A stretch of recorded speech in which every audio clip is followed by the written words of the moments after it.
ইয়া আইয়ুহাল্লাযীনা আমানু কুতিবা আলাইকুমুস সিয়ামু কামা কুতিবা আলাল্লাযীনা মিন ক্বাবলিকুম লাআল্লাকুম তাত্তাকুন। রোজা রাখলে শরীরের অনেক লাভ। মানুষ সুস্থ থাকতে চায় কিন্তু সুস্থতার ঔষধ নেয় না।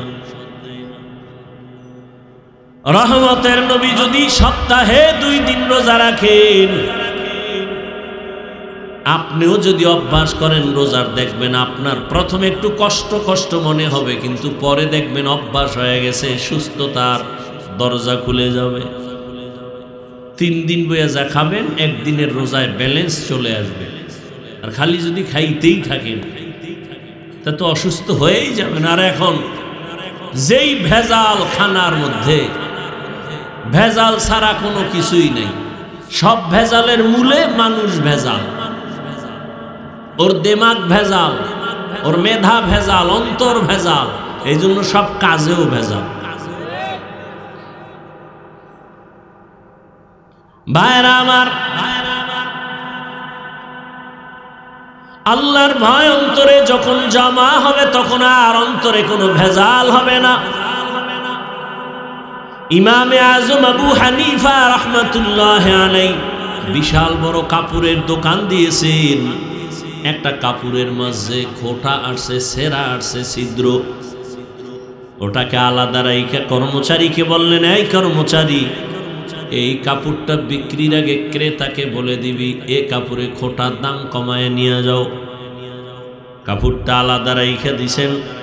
ইমামে আজম আবু হানিফা চলে গেছেন। কিছুদিন পরে আইসা আবার জিজ্ঞাসা করলেন, ওই ত্রুটি যুক্ত কাপড়টা বিক্রি করেছো কিনা? বলে হ্যাঁ হয়ে গেছে। বলছিলা নি ত্রুটি আছে? ক্রেতাকে কয় মনে ছিল না। ইমামে আজম আবু হানিফা বলেন, এলাকায় যাও, বাজারে ঘুরো, ঘুরে ঘুরে এলান করো আবু হানিফার দোকান থেকে কে কাপড় নিছো, ত্রুটি যুক্ত কাপড় নিছো, টাকা ফেরত নাও, না হয় টোটাল কাপড় ফিরাইয়া টাকা পুরাটাই নিয়ে যাও। এটা আল্লাহর ভয় না থাকলে কোনোদিন অন্তরে সম্ভব হবে না। আল্লাহর ভয় অন্তরে না থাকলে এটা সম্ভব হবে না। এরে নবীর আশিক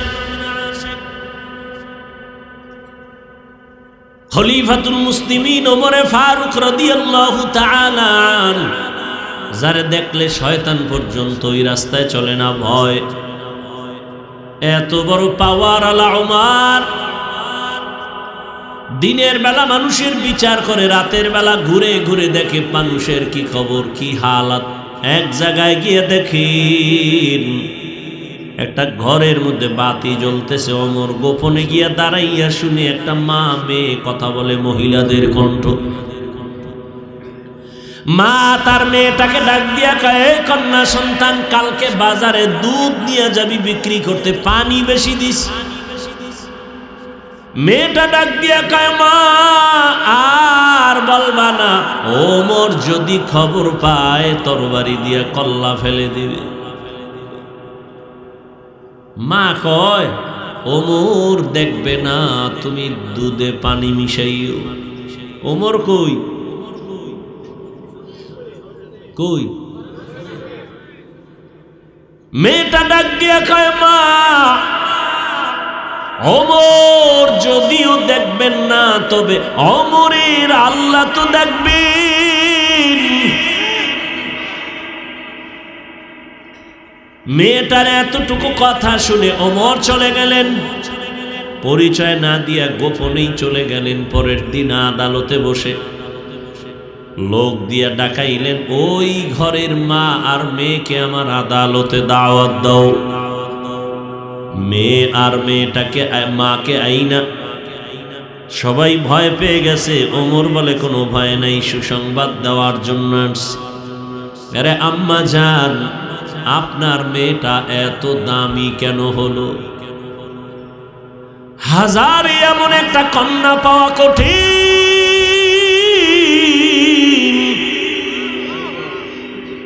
আপনার কপাল বড় ভালো, এমন একটা কন্যা পেয়েছেন।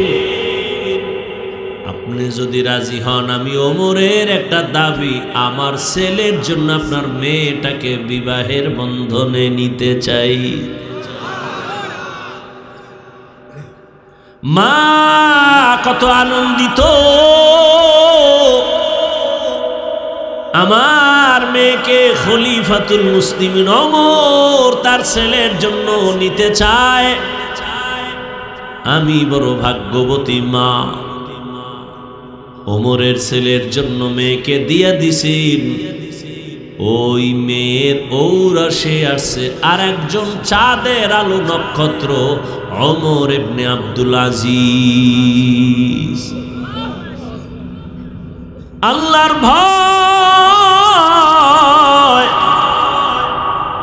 চোখের সামনে তোমরা যারা নামাজ পড়ো না, রোজা রাখো না, পর্দা করো না রে বাবা, কিসের কারণে বলো? কয় টাকা পাওয়ার লোভে তুমি কার পেছনে ঘুরে ঘুরে নামাজ বাদ দিছো রে বাবা? জাননি কে সে যার পেছনে ঘুরিয়া তুমি নামাজ ছাড়ছো কিছু টাকা পাওয়ার আশায়? সে তোমার জীবনের বড় দুশ্মন।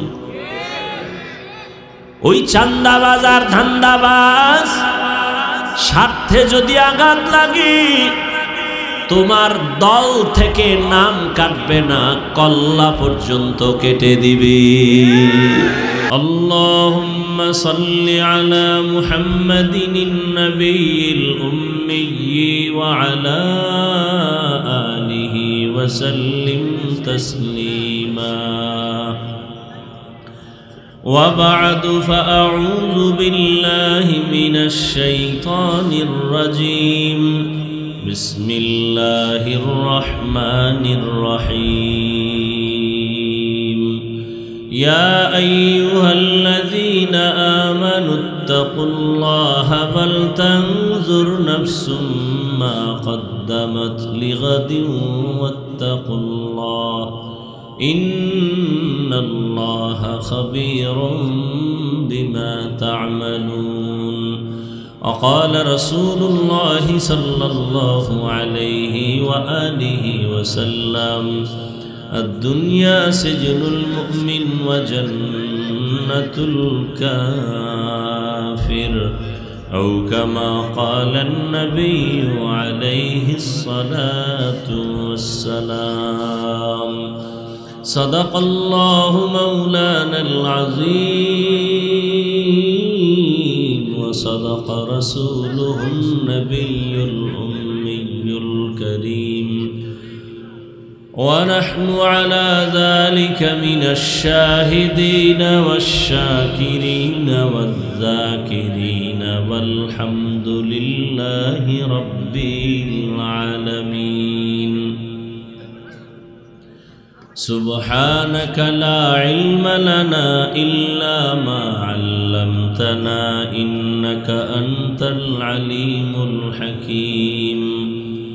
رب اشرح لي صدري ويسر لي أمري واحلل عقدة من لساني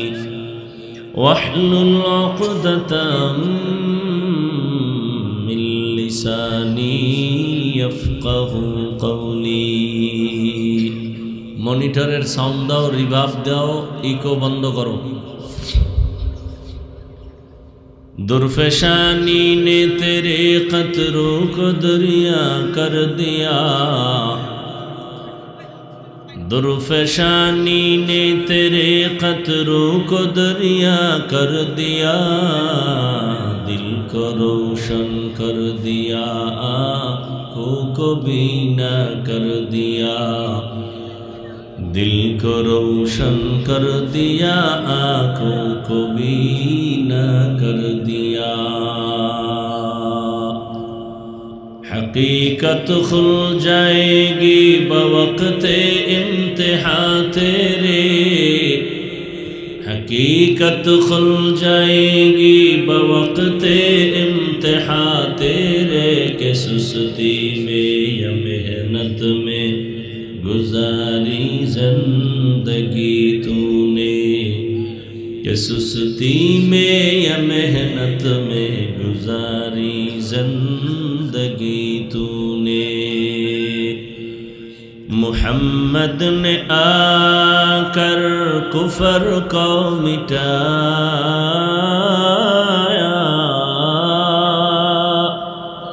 मुहम्मद ने आकर कुफर को मिटाया, कुफर को मिटाकर सदाकत बताया, कुफर को मिटाकर सदाकत बताया। दारुस सुन्नाह মাদ্রাসা এতিমখানা কর্তৃক আয়োজিত বার্ষিক ওয়াজ মাহফিল 25শে ফেব্রুয়ারি 2025। সভাপতি জনাব আলহাজ মোহাম্মদ আব্দুল লতিফ সাহেব, প্রধান অতিথি জনাব মোহাম্মদ শওকত হোসেন সরকার সহ অন্যান্য অতিথিবৃন্দ, হযরত উলামায়ে কেরাম, অত্র অঞ্চলের বিভিন্ন স্থান থেকে আগত আল্লাহ পাকের আশিকিন, জাকিরিন, শাকিরিন, মুহিব্বিন, মুরব্বিয়ান এজাম, কলিজার টুকরা আমার সমবয়সী যুবক বন্ধুগণ, স্নেহের ছোট ভাই, পর্দার আড়ালে মা বোনেরা, আল্লাহ পাকের দরবারে শুকর যে আল্লাহ আমাদেরকে সুস্থ রেখেছেন এবং পবিত্র মজলিস উলামায়ে কেরামের মজলিসে আসা বসার তৌফিক দান করেছেন। নিয়ামতের শুকর আদায় করি আলহামদুলিল্লাহ। দরুদ ও সালাম সৈয়দুল মুরসালিন রহমাতুল্লিল আলামিন, শফিউল মুজনিবিন, খাতামুন নবিয়্যিন, সৈয়দুস সাকালাইন, ইমামুল মুরসালিন, শফিয়ে আযম, রসুল আকরাম, রহমতে আলম, নবিয়ুল আরব আল আজম, হাবিবে কিবরিয়া, আশরাফুল আম্বিয়া, সৈয়দুল আম্বিয়া, হযরত মুহাম্মদুর রাসূলুল্লাহ সাল্লাল্লাহু আলাইহি ওয়া আলিহি ওয়াসাল্লামের উপর সর্বোপরি শুকর যাদের অক্লান্ত পরিশ্রমের মাধ্যমে আজ সুন্দর আয়োজন, সময়, পরামর্শ, অর্থ দিয়ে যারা সহযোগিতা করেছেন প্রত্যেককে আল্লাহ পাক কবুল করেন। উলামায়ে কেরাম আলোচনা রেখেছেন, আপনারাও ধৈর্যের সাথে আলোচনা শুনছেন। উলামায়ে কেরামের কথাগুলো সহি তরিকায় আমল করার তৌফিক দান করেন। উলামায়ে কেরামের ইজ্জতকে আল্লাহ বেশি বেশি বাড়ায় দেন। উলামায়ে কেরামের বিরুদ্ধে যারা ষড়যন্ত্র করে আল্লাহ এদের হেদায়াত দান করেন। আমি আপনাদের সামনে সংক্ষেপ দু চারটি কথা বলবো, দীর্ঘ সময় নয়। সেই সুবাদে কোরআনে হাকিমের এক আয়াতে কারিমা তিলাওয়াত করেছি, নবীজির হাদিস থেকে এক টুকরো হাদিস পড়েছি। ইখলাস ও রুহানিয়াতের সমন্বয়ে সহি নিয়তে, সহি তরিকায়, সহি কিছু কথা বলার মতো, শুনবার মতো আমাকে আপনাদের সকলকে আল্লাহ পাক তৌফিক দান করেন। আমিন। ইয়া আইয়ুহাল্লাযীনা আমানুত্তাকুল্লাহ, আল্লাহ বলেন, হে মুমিন তোমরা তাকওয়া অর্জন করো তথা আমাকে ভয় করো। ওয়ালতানজুর নাফসুম মা কদ্দামাত লিগাদিন ওয়াত্তাকুল্লাহ, এবং তোমরা সামনের জীবনের জন্য কি সম্বল সঞ্চয় করেছো সেই খেয়াল করো, ফিকির করো, ভালো করে গভীরভাবে নজর করো। ওয়াত্তাকুল্লাহ, আল্লাহ বলেন আমাকে ভয় করো। ইন্নাল্লাহা খাবীরুম বিমা তা'মালুন, আল্লাহ পাক বলেন আমি তোমার সব কর্মের খবর অগ্রিম জানি। নবীজি বলেন আদ-দুনিয়া সিজনুল মুমিন ওয়া জান্নাতুল কাফির, দুনিয়াটা মুমিনদের জন্য জেলখানা, বেঈমানদের জন্য কি বালাখানা, শান্তির জায়গা। অর্থাৎ দুনিয়াতে যত শান্তি বেঈমানরা করবে, পরকালে এদের অশান্তি শুরু হবে আর শেষ হবে না। আর মুমিনরা দুনিয়াতে সামান্য কষ্ট সহ্য করবে, পরকালে আল্লাহ এদেরকে শান্তি দান করবেন, শান্তি আর শেষ হবে না। আল্লাহ পাক মুমিনকে সতর্কবাণী করলেন, বেঈমানকে না। মুমিনকে কেন, বেঈমানকে করেন নাই কেন? কারণ হলো বেঈমান কোনোদিন মুহূর্তের জন্য জান্নাত পাবে না। জান্নাত শুধুই মুমিনরা পাবে, আর কেউ না। সেই মুমিন যেন সহজেই আসানের সাথে, এমনকি বিনা হিসাবে জান্নাত পায়, সেজন্য আল্লাহ পাক পরামর্শ দিয়ে সতর্ক করেন যাতে করে তুমি জান্নাতে ঢুকতে কোনো পর্দা না থাকে, প্রতিবন্ধকতা না থাকে। আল্লাহ দুনিয়াতে মানুষ পাঠাইছেন দুনিয়াতে থাকার জন্য না। এজন্যই নবী বলছেন দুনিয়া মুমিনের জন্য জেলখানা। কেন? জেলখানায় মানুষ যেমন ঢুকতে চায় না, ঠিক যারা আল্লাহর প্রিয় মুমিন এরা দুনিয়া নামক জেলখানায় থাকতে চাইবে না। জেলখানার আসামি ভেতরে ঢুকলে যেমন তার কোনো স্বাধীনতা থাকে না, ঠিক একজন মুমিন দুনিয়াতে চলবে তারও কোনো স্বাধীনতা থাকবে না। অর্থাৎ সে মন চাইলেই ঘুমাবে, মন চাইলেই খাবে, মন চাইলেই চলবে, এভাবে না। জেলখানার আসামি ক্ষুধা লাগছে, খানা চাইলেই পাবে না, টাইম মতো পাবে। খানা চাইলেই মন চাইলে পাও দিয়ে সে হেঁটে যেতে কোথাও পারবে না, সীমাবদ্ধতা দেওয়া আছে। ঠিক একজন মুমিন পেটে ক্ষুধা আছে, চাইলেই সে খানা আছে, দেখলেই খেতে পারবে না, আগে চিন্তা করবে খানাটা আমার জন্য হালাল না হারাম। পা আছে বলেই সে হাঁটবে, চলবে, যেখানে মনে চায় সেখানে যাবে, হবে না। কেন? তার চিন্তা করতে হবে আমি কোন দিকে হাঁটলে আমার আল্লাহ খুশি হবেন না বেজার হবেন, এই চিন্তাটা অন্তরে নেবেন। তাহলে দুনিয়া মুমিন স্বাধীনভাবে চলার কোনো সুযোগ নেই। তো আল্লাহ বললেন এই দুনিয়া তোমাদেরকে পাঠাই নাই থাকার জন্য, তোমরা চলে আসবা দ্রুত, দুনিয়ার কোনো মূল্যই নেই। হাদিসে নবী বলেন আর দুনিয়া মাজরাতুল আখেরা, দুনিয়া আখেরাতের ফসল কামাইয়ের জন্য। ফসল কামাই করবা, আর কোনো কাজ নেই। এই দুনিয়া নামক গ্রহের মূল্য আল্লাহর কাছে মশার পাখা বরাবরও নেই।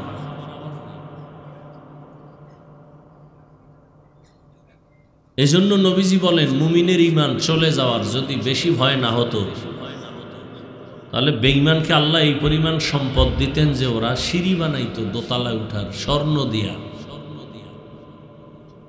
এত সম্পদ আল্লাহ ওদেরকে দিতেন, কারণ ওরা যা পাবে দুনিয়া, আখেরাতে কিচ্ছু নেই।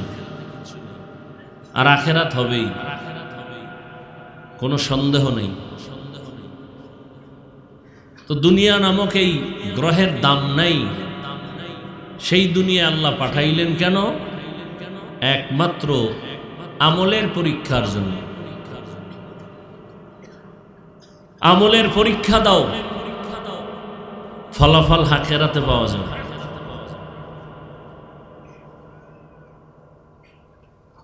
আমলের পরীক্ষা দিয়া দ্রুত তৈরি থাকো জান্নাতে যাওয়া। দুনিয়াতে থাকার জন্য বাড়িঘর করো না, এ বাড়ি তোমার আসল বাড়ি না।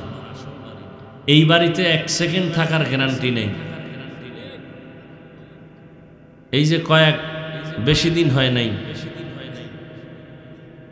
বিদেশ থেকে একটা যুবক ছেলে আসছে, একটা মেয়ে, তার তুফান আসছে রাতের বেলা, বিল্ডিং করছে ডুপ্লেক্স 2 তলা, শুক্রবার উঠবে, হুজুরদের দোয়া টোয়া দাওয়াত দিছে। 2 দিন আগেই পার্শ্বে একটা টিনের ঘরে স্ত্রী যুবক তার বাচ্চা নিয়ে শুয়ে আছে ঘুমে, একটা গাছ পড়লো তুফানে, তাদের পুরা বুকের উপরে 3 জন জায়গায় শেষ। 2 দিন পরেই নতুন বিল্ডিং উঠবে, বিদেশে বয়ে যা কামাইছিল তা দিয়েই বিল্ডিংটা করেছিল, উঠতে পারল না। কিসের এই বাহাদুরি? হ্যাঁ, বাড়ির বড়াই, টাকার বড়াই, কত মাস্তানি ভিতরে নিয়ে, এগুলোর কি মূল্য আছে? আজকে আপনি হাসেন, কালকে কাঁদবেন, কালকে হাসবেন, পরের দিন কাঁদবেন। হ্যাঁ, আপনাকে দেখে একজনে হাসছে, এখন সে কাঁদে, আপনি আবার হাসতেছেন, আপনিও কয়েকদিন পর কাঁদবেন। এই তো দুনিয়া। এসে আমরাই ভালো আছি, আল্লাহর শুকর। কি টাকা নাই, পয়সা নাই, বাড়ি নাই, গাড়ি নাই, কোনো টেনশনও নাই। কে ক্ষমতায় আসবে না আসবে নিয়ে কোনো চিন্তাও নাই। সবাই হুজুরদের সালাম দিয়েই চলতে হবে। যারা বেয়াদবি করবে এদের পতনটা মরার আগেই হয়ে যাবে। তাহলে অনেক শান্তিতে আছি না আমরা? গরিবেরা আরো শান্তিতে আছে। এই সম্মান এই শান্তি কে দিছেন? আল্লাহ। কই আমরা তো দুনিয়া দুনিয়া করি না, আল্লাহ আল্লাহ কইরা মানুষকে পাও ধরিয়া ধরিয়া বুঝাইতেছি। এজন্য কি আমরা না খায় রইছি? মহামারী করোনায় সব বন্ধ, দোকান ফ্যাক্টরি চাকরি ব্যবসা বাণিজ্য সব। আমাকে হুজুরগো কোনো মাদ্রাসা বন্ধ হয় নাই, আল্লাহর শুকর হইছে। করোনায় ট্রিপল মাস্ক লাগায় বয়ে রয়েছে সব মাস্তানেরা, মরবে না। আর সেই সময় করোনার লাশ হুজুরেরা কাঁধে নিয়ে গোসল করাইয়া জানাজা পড়াইয়া কবরে রাখছে, কোনো হুজুর তো মরে নাই।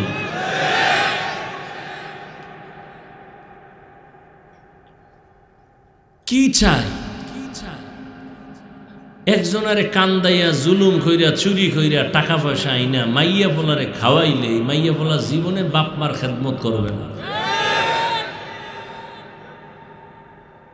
বরং এই বাবার জন্যই মায়ের জন্যই সন্তানই একটা অভিশাপ। দেখেন না কয়েক বছর আগে বাবায় বন্দুক হাতে লইয়া নিজেরে গুলি করছে, কি সন্তানের দুঃখে বইরা।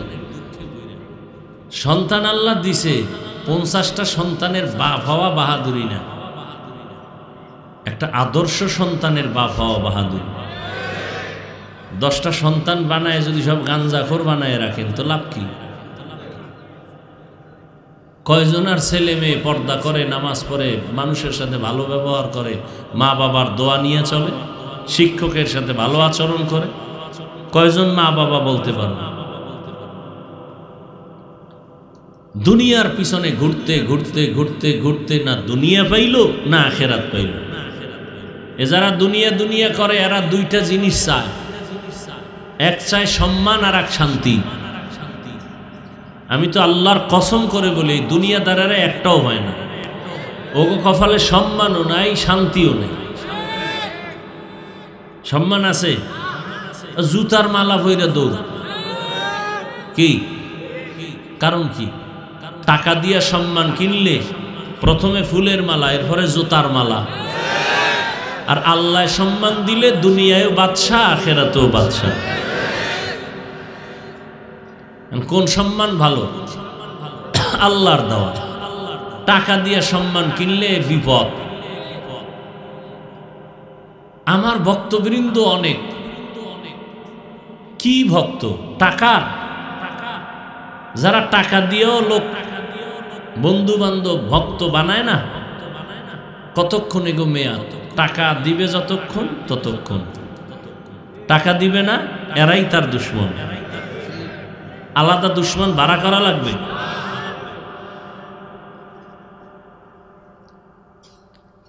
হায় হায়। আর আমাদের মানুষ মোহাব্বত করে, টাকা দেয়, আমরা দেই না। বুঝাবার জন্য বলি, অহংকার না। ওলামায়ে কেরামদের মানুষ হাদিয়া দেয়, মোহাব্বত করে, না নিলে কষ্ট পায়। এই দেখে আর এক দলের ঘুম নাই, হ্যাগো দেয় না খা। হেরা এই টাকা পায় গাঞ্জা খাইব, মদের বোতল লয়ে দৌড়াইবার বৌরে মা কইব। কি যত বড় ভিআইপি তত বড় মদখোর। দুনিয়ার লাইনে যে যত বড় ভিআইপি সে তত বড় সুদখোর। দুনিয়ার লাইনে যে যত বড় ভিআইপি সে তত বড় দুর্নীতিবাজ। এটা হলো ভিআইপির কোয়ালিটি। সাহেব একটু মদ না টানলে কি আর আপনার ওয়েট থাকে? তো অভ্যাস নাই, যখন কথা দে একটু দেখি, টান দিয়ে দেখে যে জমিনের মধ্যে নাই,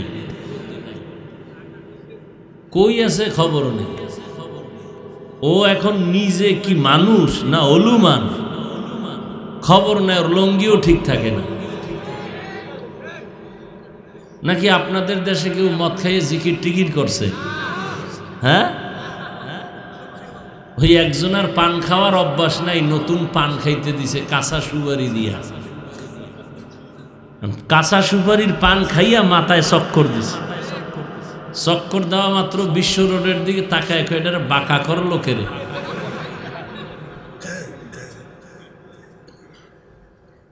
তো দুনিয়ার লাইনে যে যত বড় ভিআইপি সে তত বড় নেশাখোর, মদখোর, গাঞ্জাখোর, নাহলে ভিআইপি হওয়া যায় না তো। ইয়া আইয়ুহাল্লাযীনা আমানুত্তাকুল্লাহা ওয়াল তানজুর নাফসুম মা কদ্দামাত লিগাদিন ওয়াত্তাকুল্লাহ।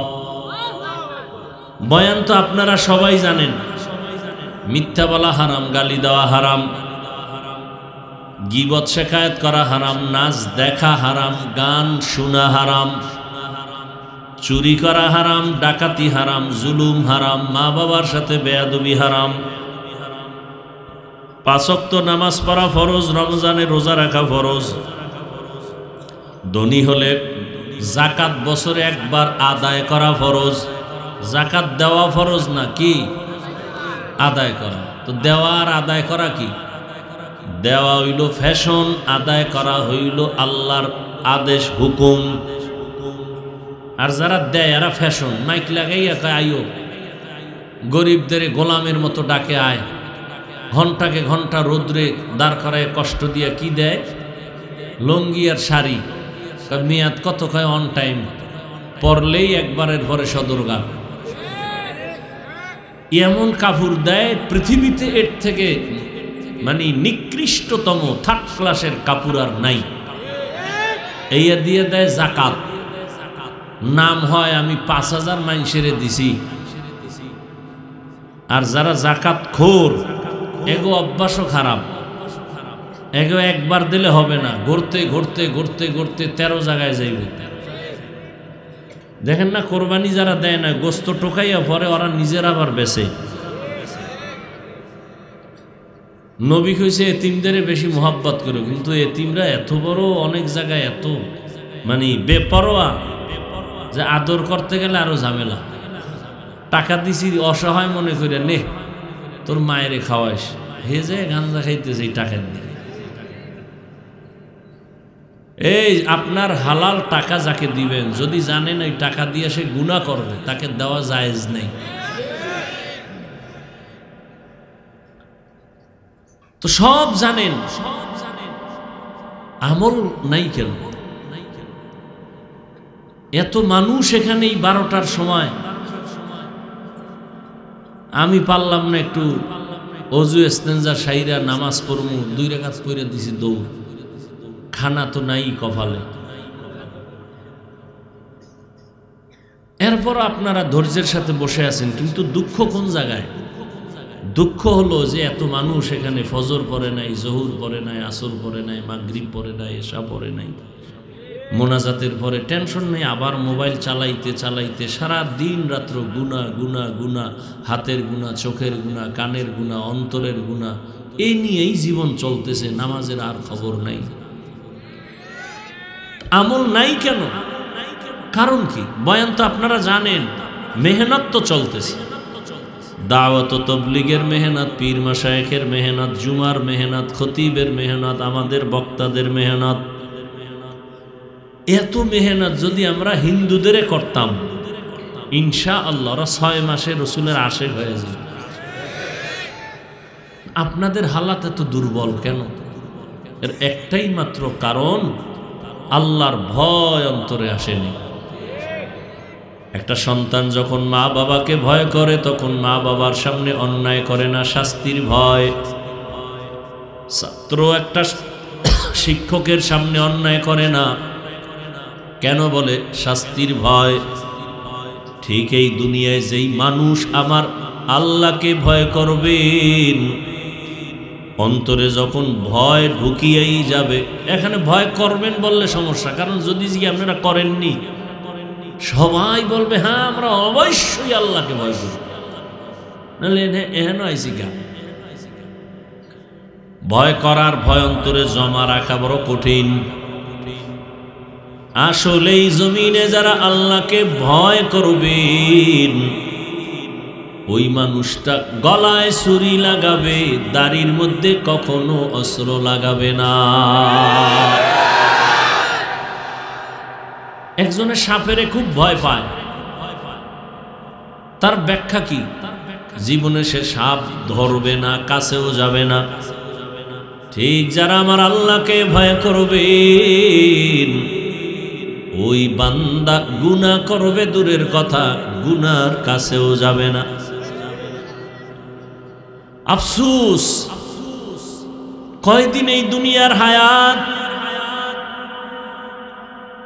কখন বিদায় হয়ে যাব বলার কোনো উপায় নাই।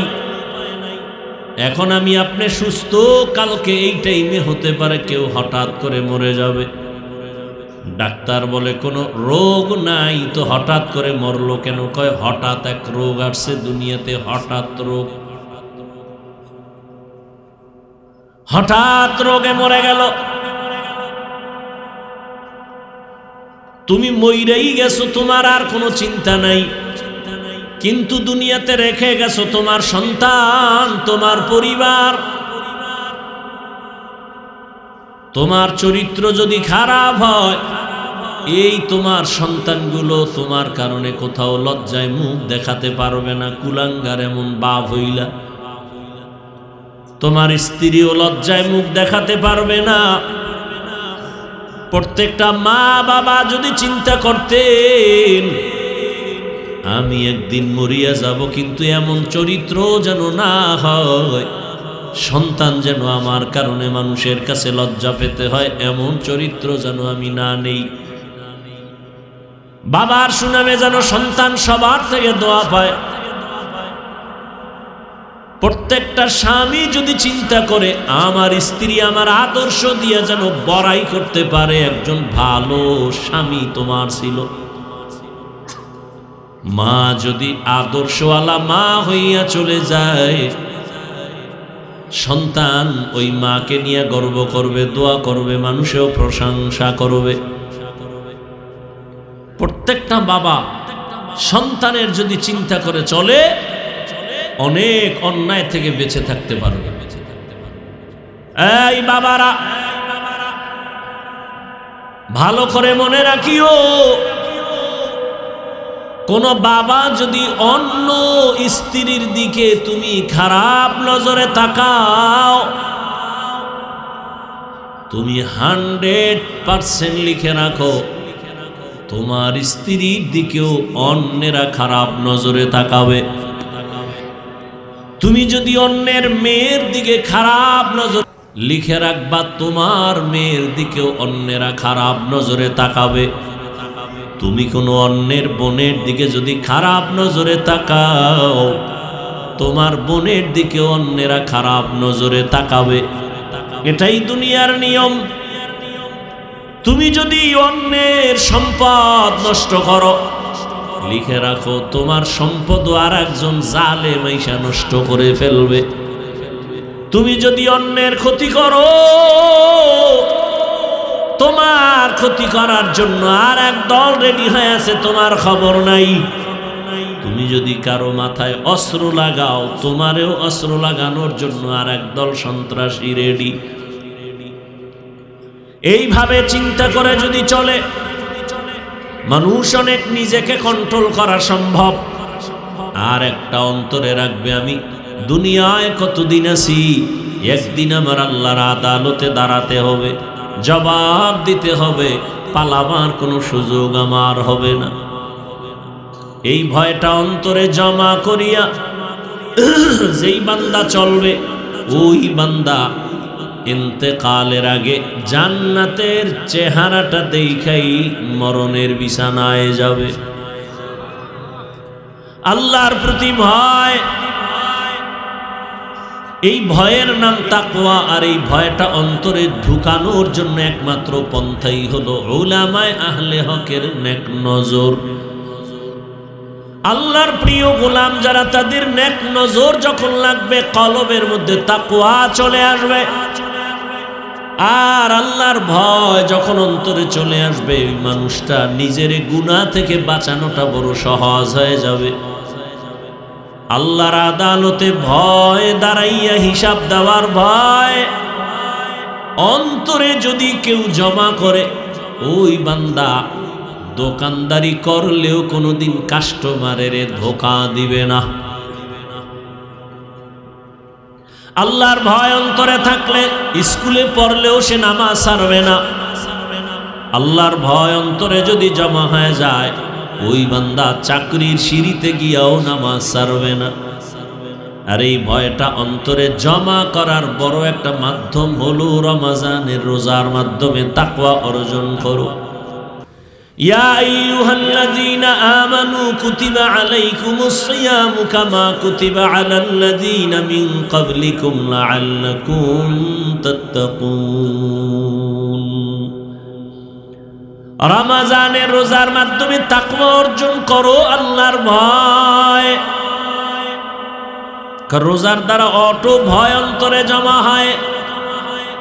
ইফতারির আধা ঘন্টা সময় বাকি, সামনে খানাও রেডি, পিপাসাও অনেক। এক বোতল পানি টান দিলে 3 লিটার থাকবে না।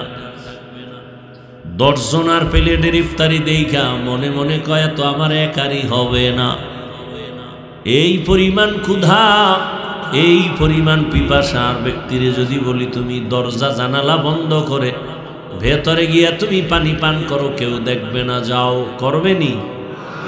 পানির মধ্যে ডুব দিয়া পানি পান করবেনি কেন? হ্যাঁ, রোজার মাধ্যমে অটো অন্তরে ভয় চলে আসে। আর যারা রোজা রাখে না,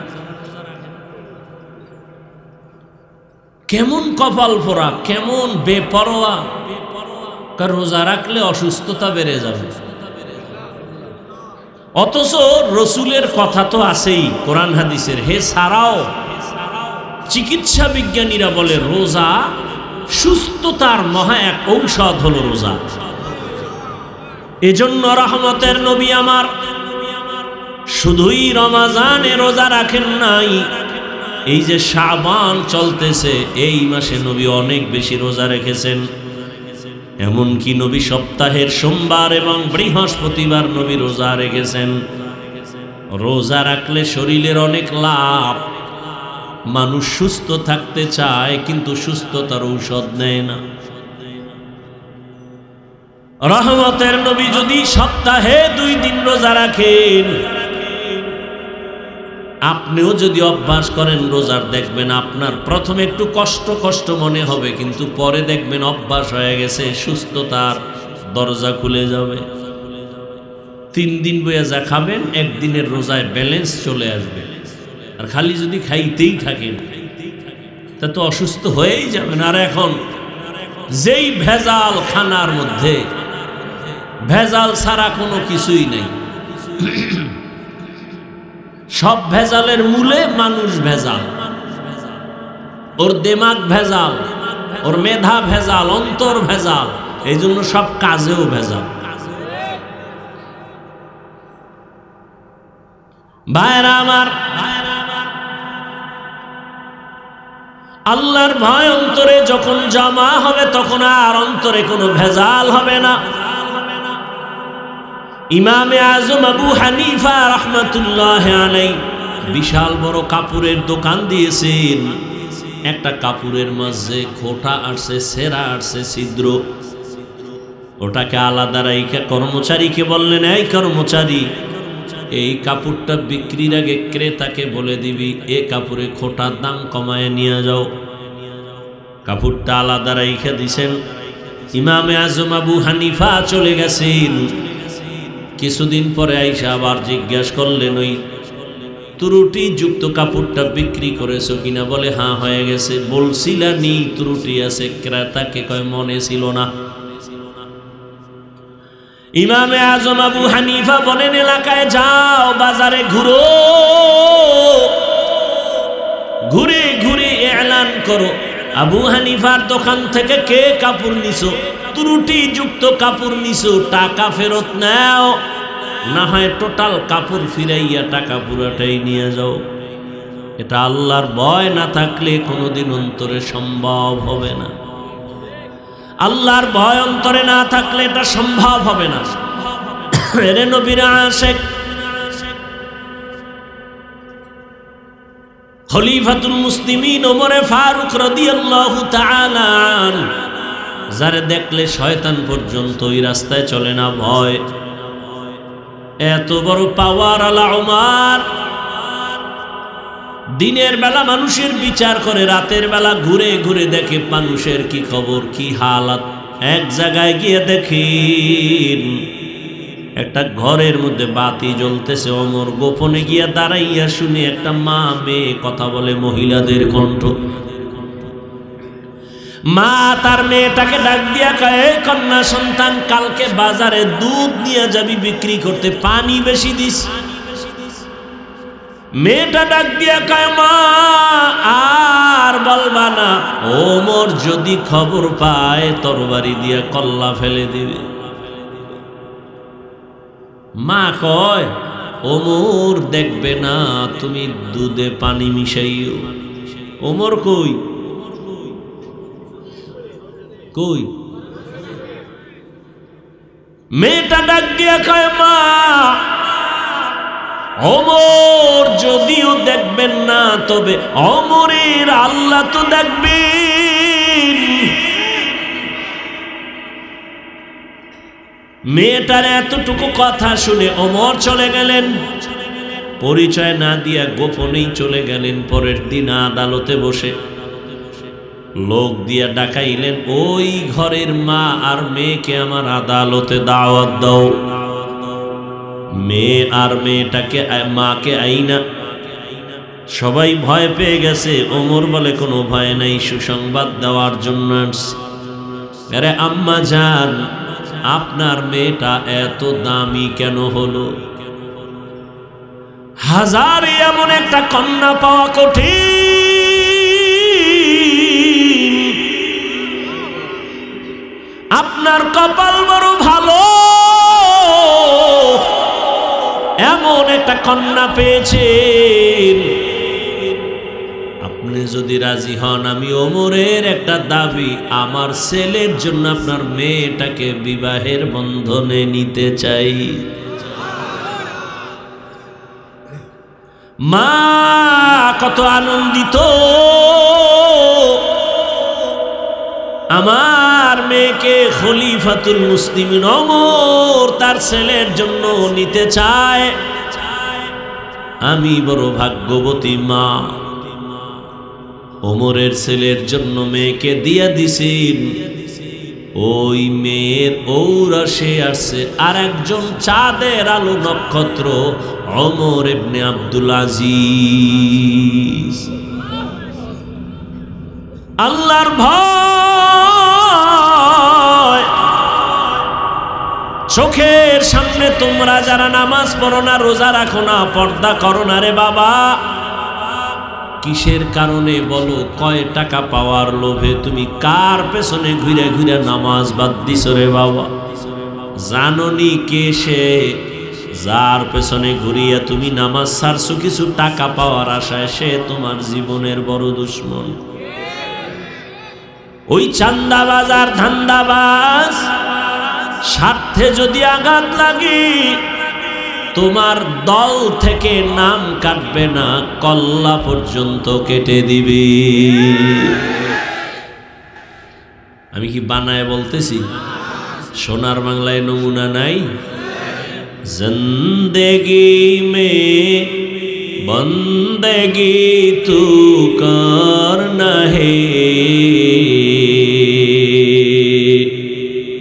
जिंदगी में बंदगी तू करना है, जिंदगी बे बंदगी शर्मिंदा है, जिंदगी बे बंदगी शर्मिंदा है। दुनिया में हो दुनिया का तलबगार न हो, बाजार से गुजर हो खरीदार न हो। ये दुनिया एक मिसल कागज फूल है, ये दुनिया एक मिसले कागज फूल है, जिंदगी में बंदगी तू करना है, जिंदगी बे बंदगी शर्मिंदा है, जिंदगी बे बंदगी शर्मिंदा है। এরে আমার কলিজার যুবক বাবারা, দেখতে দেখতে তোমার হায়াত তো 30-এর কোঠা পারিয়া সামনে চলছে, কয়দিন আর বাঁচবারে বাবা। ইদানিং কালে যত মরণের খবর দেখি, বেশি বেশি যুবকরা মরে, অসুস্থরা কম মরে, সুস্থরাই বেশি মরে। করোনার ভেতরে যুবকের লাশ, ছাত্র জনতার আন্দোলনে যুবকের লাশ, ডেঙ্গুর মহামারী যুবকের লাশ, গাড়ির চাকার নিচে যুবকের লাশ, ঘুমের বিছানায় যুবকের লাশ। কয়দিন আর বাঁচবারে যুবক বাবা, মরিয়া তো যাবা, তবে আদর্শের যুবক হইয়া সম্মান নিয়া মরো। তুমি মরিয়া গেলে মা বাবায় যদি বলে অনেক খুশি, এই কপাল নিয়ে কেন জন্ম নিয়েছ, অভিশপ্ত কপাল কেন তোমার।